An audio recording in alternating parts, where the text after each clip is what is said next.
Quack is what Donald Duck says, and what you should never call a doctor. Ham is the most distinguished reference you can make to an amateur radio operator.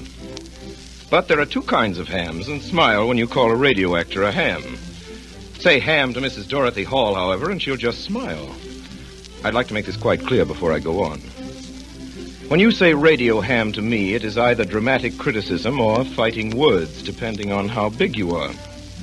But okay around Mrs. Hall, because ham is just a pleasant reminder in the queer vernacular of her own people that she has passed tests A and B of the Federal Communications Commission and belongs to the elect among amateur radio operators of the world. Mrs. Hall's kind of ham pioneered radio. Mrs. Hall's kind of ham stays up late and gets up early, eats irregularly, rescues flood victims, and talks like an E. Phillips Oppenheim spy into an H.G. Wells machine, thinking nothing of such phrases as QRM, QC, QRT, and QSL, the exact meaning of which I am not entirely certain. 88, however, means love and kisses. This I have committed to memory in several languages. 88. Y15KG is what Mrs. Hall assures me she calls His Royal Highness Crown Prince Faisal Ghassel of Iraq. I said Crown Prince Faisal Ghassel of Iraq. And there are a lot of other hams, Mrs. Hall's kind. I mean, there is W5DEW, for example, who is Mary, the Dewdrop of Texas, and the mother of 4 children. There is Howard Hughes. There is Wilmer Allison, the tennis star. There is Dr. James Hard, the John D. Rockefeller of Mexico, who's invested $150,000 in amateur radio. This is the son of Herbert Hoover, too, and Andy Sinella, the band leader, and about 85,000 others, including Amos of our own Campbell Soups, Amos and Andy. I don't know what makes a ham. Mrs. Hall's kind, I mean. But I do know that it's very lucky for an awful lot of people that hams do exist. And 214 of those lucky people are especially lucky and especially grateful to Mrs. Hall.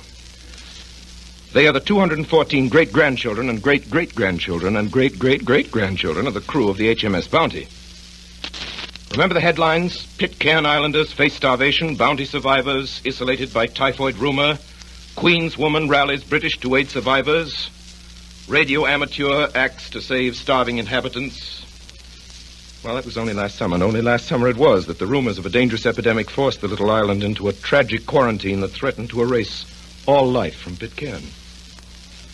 That same Pitcairn, that same paradise that Mr. Christian and the rest of them founded 150 years ago in tonight's story. What happened was this. Stories of a contagious disease on Pitcairn Island spread faster than any disease through the islands, from Panama to Tahiti, from Samoa to New Zealand, and boats, all of them, from the biggest traders to the littlest tramps, kept off. The harbor was closed. Pitcairn Islanders watched them, boats with food and, most vital, with medical supplies, sail past them almost within shouting distance and away into the sky. And so it was that slow death and death by torture faced a community in the very presence of civilization, faced a people whose ancestors had known this torment and this kind of death. And here's how another chapter was written in the saga of the Bounty. Andrew Young, descendant of midshipman Edward Young, latitude 25 minutes, 4 seconds south, longitude 130 minutes, 6 seconds west, fighting time, fighting the ebbing power of his radio transmitter, found an old friend in the ether whom he knew well and whom he had never seen 7,740 miles away. A colleague in the great good fellowship of radio hams. Found and gave the word to Mrs. Dorothy Hall, 18618 Williamson Avenue, Springfield Gardens, Queens, Long Island, New York. And here she is. Mrs. Dorothy Hall, who picked up the message and gave it to the world. I'd like you to meet Mrs. Hall. Good evening, ladies and gentlemen. Mrs. Hall, will you please read the entry which you made in your log on July 19th of last year? Certainly, Mr. Wells. Here it is. 4:38 a.m. While in contact with VR6AY, he requested that I contact the British Consul that no ships had stopped for trading since May 25th, and they needed food and medical supplies. Mrs. Hall, when did help finally reach the islanders? Just 9 days after I received the message. They must be tremendously grateful for what you've done for them. Well, they're very nice people. I think you're understating the situation, Mrs. Hall. I must tell you that since Mrs. Hall rescued Pitcairn Island, I found out from other sources she's become what amounts to its unofficial consul general, purchasing agent, advisor, and guardian angel. Well, Mr. Wells, that's quite a title. Tell us, Mrs. Hall, what do you think is the outlook for the islanders? I'm afraid not so very encouraging.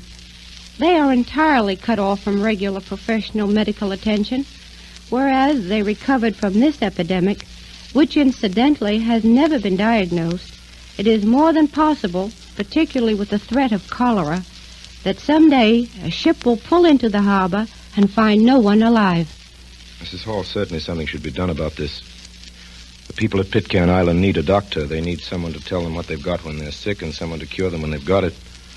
They need at least the simplest medical supplies. I don't know what can be done, but maybe somebody, somewhere, who's listening to this will know the answer. Let's hope so. And now, before wishing you good night, Mrs. Hall, and thanking you for visiting us at the Campbell Playhouse, I'd like our listeners to hear what I found in your log when I visited your home the other day. It's your most recent entry regarding the island. It's just a sentence, but I think it's very eloquent. It's from the Chief Magistrate of Pitcairn Island to Mrs. Dorothy Hall. Quote, "You do what is for our good. It's okay with me." Signed, Richard Edward Christian.